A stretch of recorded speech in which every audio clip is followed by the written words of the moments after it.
Hola, ¿qué tal? Espero esté muy bien. Le doy la bienvenida. Muchas gracias por acompañarme a estudiar la palabra de Dios. Lección número 6 para esta semana. El título es El amor de Dios por la justicia. ¿Cuánto ama Dios que se haga justicia? Bien, vamos a analizar más este tema. Quédese conmigo porque ya casi iniciamos.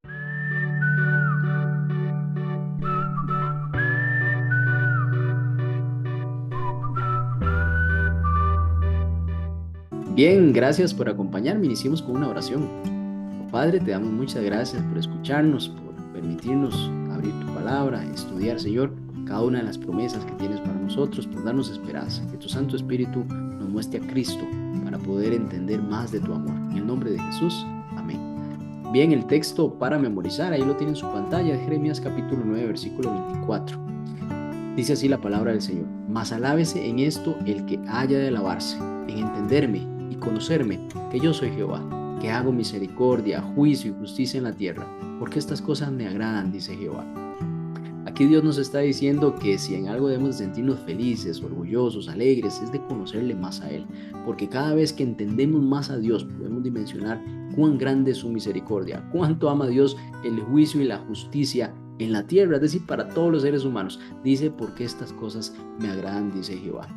Si nos vamos a la historia del pueblo de Israel, encontramos cómo este pueblo en algún momento adoraba a Dios, seguía a Dios, Dios lo protegía, le extendía su misericordia, le llenaba de bondades, pero en algún momento el pueblo dejaba a Dios y se iba tras otros dioses, dioses paganos de otras naciones. Estos dioses, o en algunas otras culturas también y mitologías, podemos ver que eran dioses inmorales, volubles, impredecibles, alejados del ser humano. No les importaba realmente el bienestar de los seres humanos, sino que inclusive muchas veces hasta ordenaban atrocidades, como era el sacrificio de niños. Esto, aún así, complaciendo a las personas, a estos dioses, pues no podían contar siquiera con su favor. Estaban sumamente alejados, esos dioses de los seres humanos. No se atrevían siquiera a disgustar a estas deidades que pues eran tribales, ¿no? En Deuteronomio capítulo 32 y versículo 17 dice que detrás de estos dioses, de estas figuras, realmente lo que habían eran demonios. Es decir, la persona, el pueblo decía, vamos a ir tras esos dioses. En realidad estaban adorando demonios. También así lo dice Primera de Corintios capítulo 10 versículo 20 y 21. Dice así la palabra del Señor: antes digo que lo que los gentiles sacrifican, a los demonios sacrifican y no a Dios. Y no quiero que vosotros os hagáis partícipes con los demonios.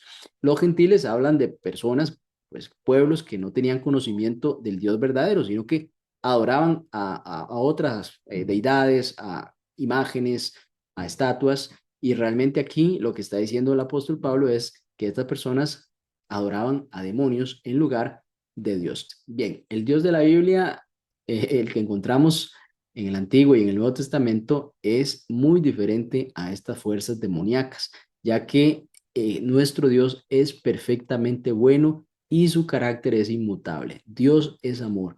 Ha sido amor por la eternidad y lo será siendo. Solo en virtud de la bondad constante de Dios nosotros podemos tener esperanza ahora y por la eternidad. Es decir, si Dios es amor y Dios es eterno, nosotros podemos tener la seguridad que cuando estemos siempre cerca de Dios y Dios protegiéndonos y Dios dándonos misericordia, siempre Dios estará entregando su amor y es garantizado porque su carácter es inmutable. Así que este marcado contraste entre los falsos dioses del mundo antiguo, inclusive los dioses postmodernos, hay pues realmente una diferencia muy grande con respecto a Dios, que se preocupa por lo que nos sucede a usted y a mí, por el sufrimiento que podemos atravesar los seres humanos, por la injusticia, por la opresión. Y todo esto, toda esta opresión, injusticia, sufrimiento, Dios lo condena de manera constante y inequívoca, y además en algún momento hará desaparecer todo este sufrimiento a los seres humanos.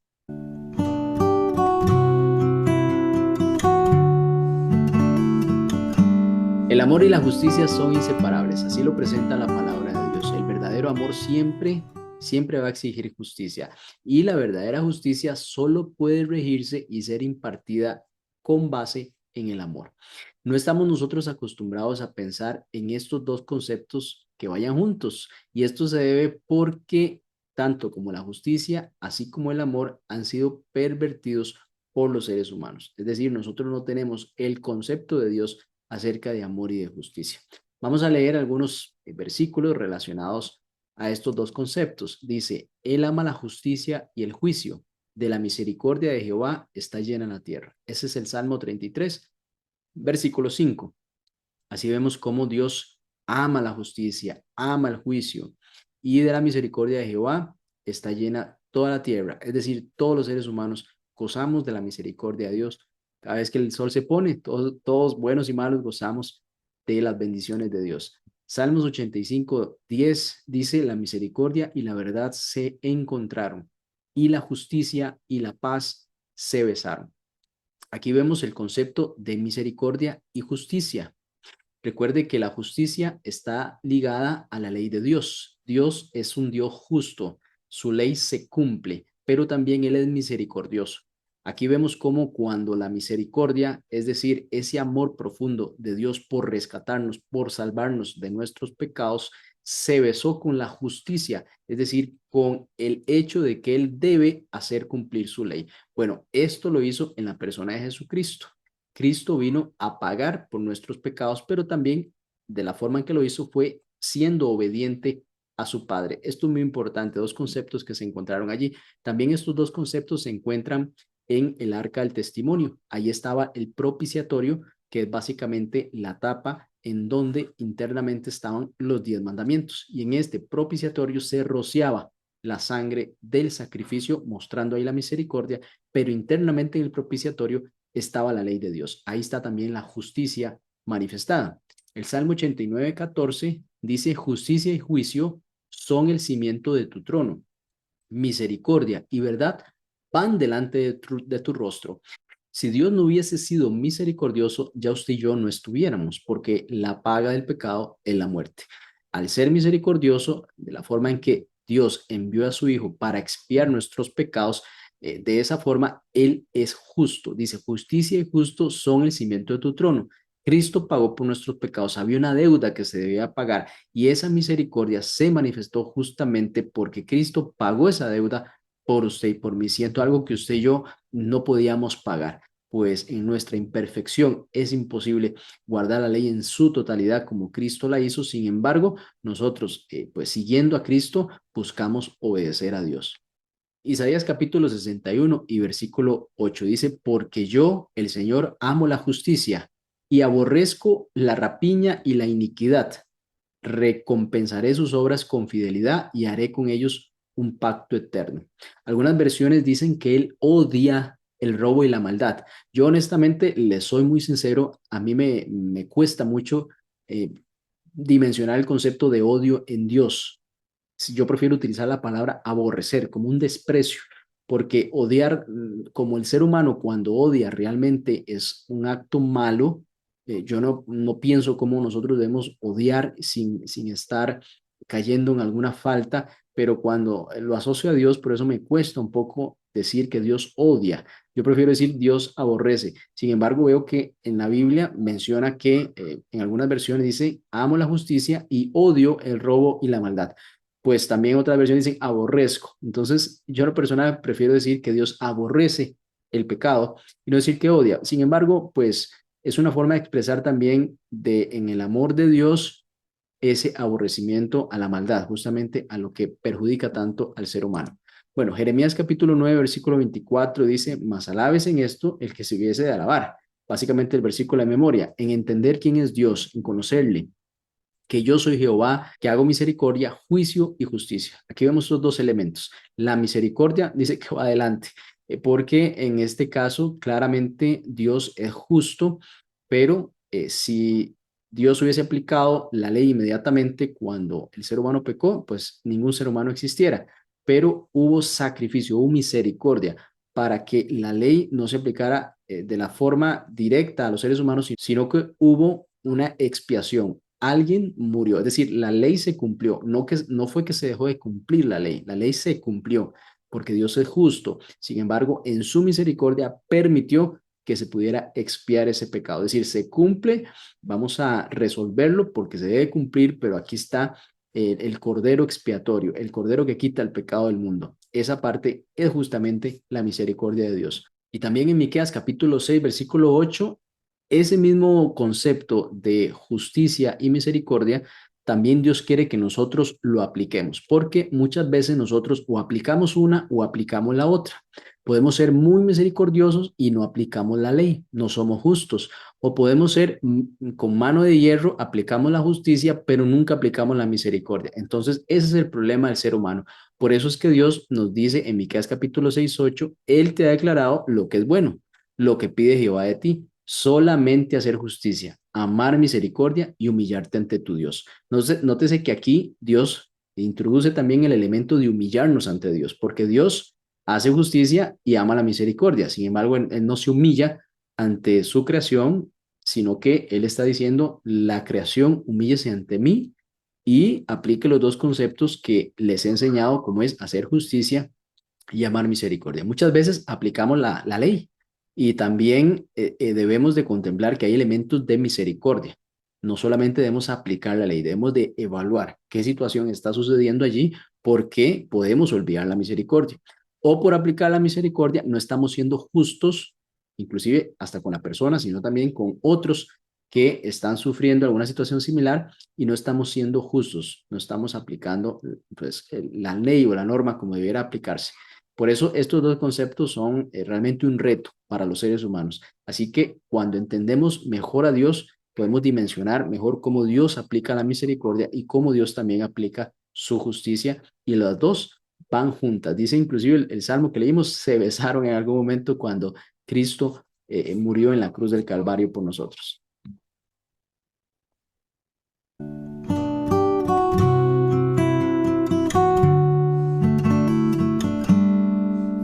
Cuando oro con mis hijas, les digo que ellas deben de orar creyendo que Dios existe.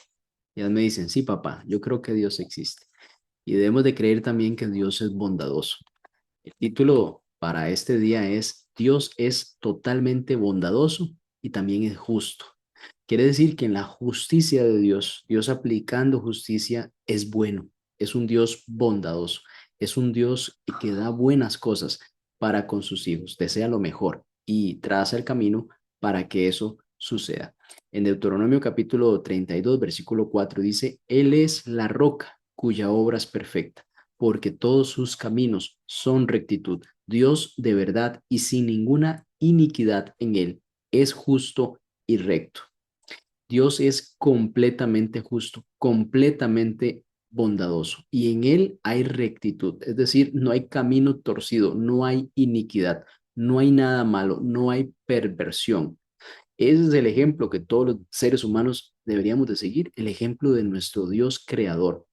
Claro, el ser humano se ha corrompido y busca la maldad y hace maldad, pero piense qué fuese si todos fuésemos como el carácter de Dios, esa bondad, que fuésemos rectos en todo, que no nunca busquemos iniquidad, que siempre hagamos lo justo con las demás personas. Piense qué mundo más bonito sería. Bueno, Dios desea que algún día todos lleguemos a ser otra vez así, porque así era Adán y Eva al principio, antes del pecado en la tierra nueva, cuando seamos convertidos, cuando seamos llevados con Él, será un mundo completamente diferente al que hoy usted y yo vivimos. En Salmo 92:15 dice, para anunciar que Jehová mi fortaleza es recto y que en Él no hay injusticia, únicamente justicia porque Dios dice aquí, quiere anunciar que Jehová, que el Dios que usted y yo seguimos, no solo es nuestra fortaleza, nuestra motivación para seguir día con día, sino también que estamos siguiendo un Dios que es justo y recto, que siempre va a actuar conforme al carácter de amor, conforme a la justicia. Y el Salmo 92:15 dice, para anunciar que Jehová mi fortaleza es recto y que en él no hay injusticia. ¿Cuántas injusticias no vemos o hemos vivido que muchas personas están atravesando, tantas injusticias que se presentan en este mundo? Bueno, eso no viene de parte de Dios, definitivamente, porque dice que en él no hay injusticia.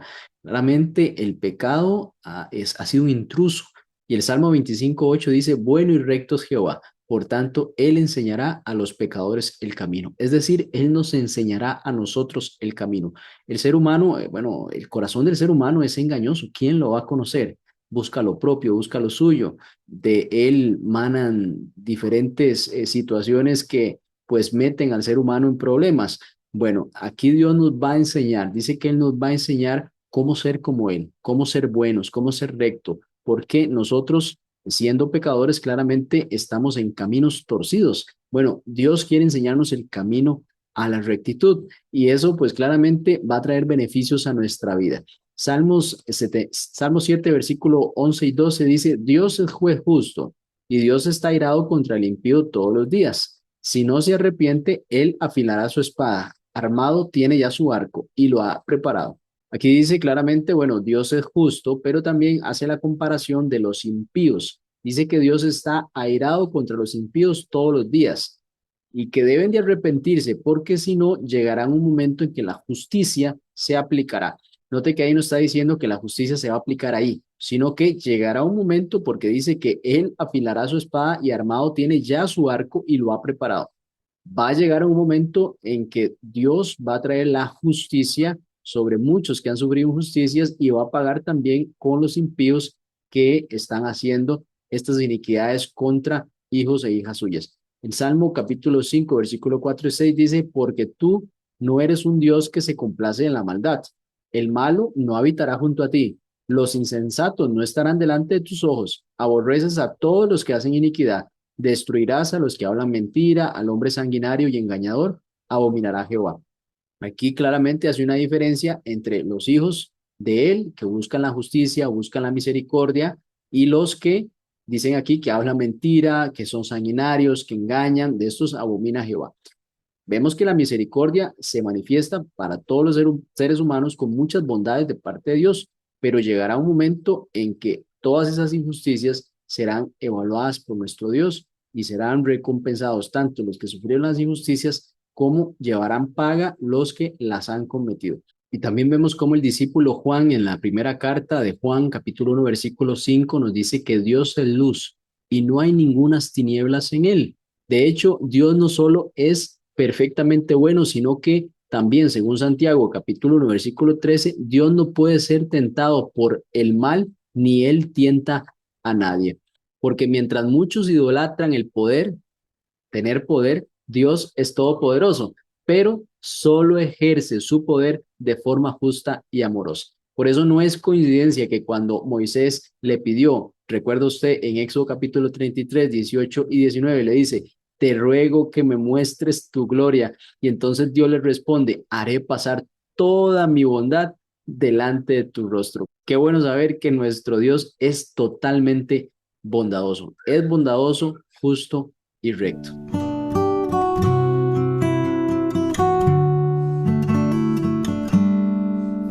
En Malaquías capítulo 3, versículo 6, Dios hace una declaración. Dice, yo Jehová no cambio. Aunque algunos pueden interpretar esta parte del versículo en el sentido de que Dios no cambia en ningún aspecto, en realidad el contexto inmediato de este capítulo muestra que esta inmutabilidad divina a la que se refiere el profeta Malaquías es la inmutabilidad moral de Dios, porque el resto del versículo indica que Dios puede cambiar relacionalmente pues con las personas, con su pueblo, pues aquí también el texto dice, por eso ustedes no han sido consumidos. Y es que en este versículo, el versículo siguiente, Dios exhorta a su pueblo a hacer algo y les dice, si ustedes se vuelven a mí, entonces yo me volveré a ustedes. Esto es en el versículo 7. Siendo pues entonces que Dios mantiene relaciones de reciprocidad con sus criaturas, con usted y conmigo, pero su carácter se va a mantener constante a través de todas ellas. Esto también lo afirma, por ejemplo, Santiago capítulo 1, versículo 7, dice así la palabra del Señor, toda buena dádiva y todo don perfecto desciende de lo alto, del Padre de las luces, en el cual no hay mudanza ni sombra de variación. Este texto nos está diciendo que Dios no cambia. En él no hay mudanza, no hay sombra de variación. Y en 2 de Timoteo capítulo 2 versículo 13 aquí nos menciona, si fuéramos infieles, Él permanece fiel. Él no puede negarse a sí mismo. Es decir, la esencia de Dios es ser fiel. Parte de su esencia es ser fiel. Él no puede ser infiel. Él no puede negarse a sí mismo. Aún vea que nosotros podemos resultar infieles en la relación que tenemos con Dios. Él siempre se va a mantener fiel. Eso no quiere decir que el ser humano va a hacer lo que quiera por el resto de sus días y de este mundo. Eso quiere decir que al final el pacto no se va a poder cumplir, no porque Dios haya fallado, sino porque el ser humano falló su parte, falló su compromiso. Y en Tito capítulo 1, versículo 2 dice, en la esperanza de la vida eterna, la cual Dios, que no miente, prometió desde antes del principio de los siglos. Esa es otra característica de Dios. Dios nunca puede mentir, Dios no puede mentir. Su esencia no puede existir la mentira. Recuerde que el padre de la mentira es Satanás. En cambio, Cristo vino a enseñar la verdad y la verdad los hará libre. Por eso Dios nunca puede mentir. Parte de ese trato con el ser humano es transparencia, es honestidad, es saber y a darnos a entender qué es lo que Él quiere para nosotros y qué es lo que Él pide de nosotros. Es decir, no hay algo oculto entre lo que Dios quiere para nosotros. Él siempre nos muestra el camino a la salvación. Obviamente hay situaciones que nosotros no entendemos, pero podemos saber que Dios está al control de todas las cosas y que desea lo mejor para nosotros.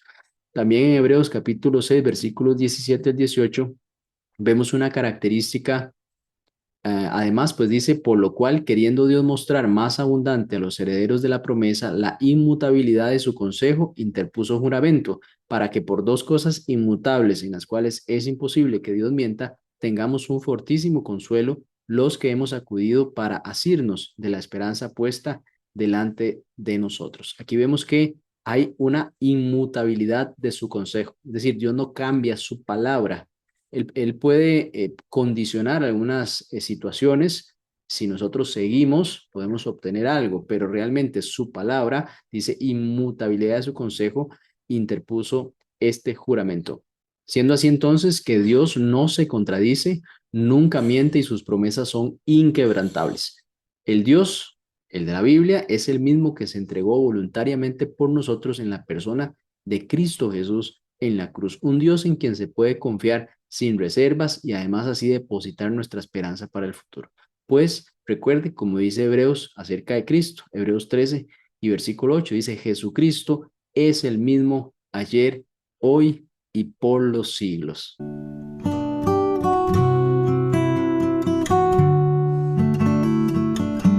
¿Cómo puede Dios arrepentirse? Hay algunos textos que mencionan esta condición. Sin embargo, pareciera que no va muy ligado a lo que estudiamos anteriormente, en el cual Dios no varía su consejo. Dios es inmutable, Dios no cambia, es el mismo ayer, hoy y siempre. Bueno, vamos a estudiar un poquito este concepto. En Éxodo capítulo 32, 14 nos muestra un ejemplo. Dice la Reina Valera 1960, entonces Jehová se arrepintió del mal que dijo que había de hacer a su pueblo. También en otra versión dice, entonces el Señor cambió de parecer en cuanto al mal que dijo que haría a su pueblo.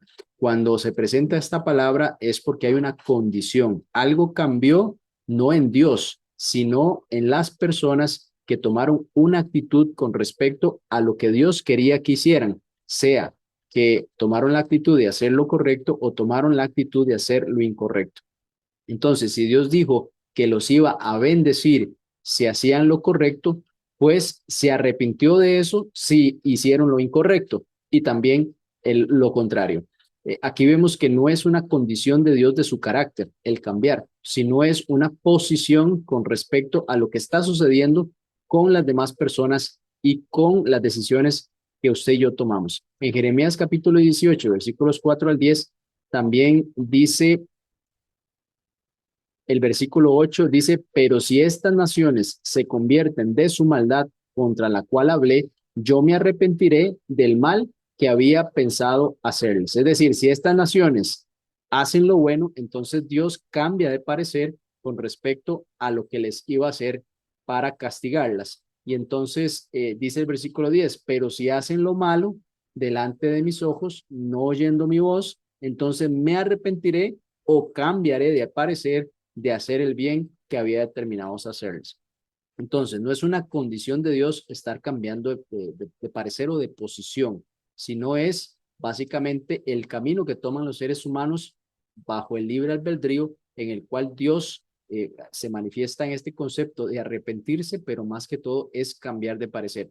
También recordemos que la ciudad de Nínive iba a ser destruida si no se arrepentían. Dios se alegra cuando el impío se arrepiente y va a los caminos de Dios.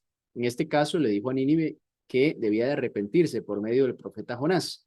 Nínive se arrepintió y entonces Dios cambió de parecer de destruirla. Básicamente es una situación de condición que Dios pone. En Números 23 y versículo 19 dice, Dios no es hombre para que mienta, ni hijo de hombre para que se arrepienta. Y dijo, y no hará, habló y no ejecutará. Note que aquí, por ejemplo, el ejercicio de que Dios no es hombre para que mienta, quiere decir que si Dios dice que va a cumplir algo en función de la respuesta del ser humano, efectivamente Dios lo hará. Es decir, no es cuando ya el ser humano hace algo y entonces espera, ya que Dios actúe, Dios va a decir, no, ya yo no lo voy a hacer. Aunque yo te dije que si actuabas así, yo iba a hacerte el bien, ya no lo voy a hacer. Dios no va a hacer eso jamás, porque estaría mintiendo a su promesa. Dios puede cambiar de parecer conforme el ser humano vaya actuando y decidiendo, pero cuando el ser humano actúa, entonces Dios cumple la promesa que dijo que iba a hacer antes de que el ser humano actuara. Simplemente estableció el camino a seguir y las consecuencias, buenas o malas, si se tomaba ese camino. Cuando ya Dios decide actuar, es porque se decidió y él ya había anticipado esa decisión. Bien, también está Primera de Samuel, capítulo 15, versículo 29, dice, además, el que es la gloria de Israel no mentirá ni se arrepentirá, porque no es hombre para que se arrepienta. Claramente este concepto de arrepentimiento no podemos asociarlo al arrepentimiento humano, porque Dios no se va a arrepentir como nosotros debemos arrepentirnos, no solo de nuestros pecados, sino nuestra forma constante de cambiar de parecer por cualquier cosa. Pues somos infieles muchas veces a nuestra propia palabra, hasta con nosotros mismos. Por eso, este concepto de arrepentimiento claramente es un cambio de parecer de Dios basado en las decisiones de los seres humanos y en función de su salvación. Dios siempre cumple sus promesas y aunque cambiará de rumbo en respuesta al arrepentimiento humano, siempre lo hace de acuerdo con su bondad y su palabra. Dios suspende sus juicios en respuesta al arrepentimiento precisamente porque su carácter es bueno, justo, amoroso y misericordioso.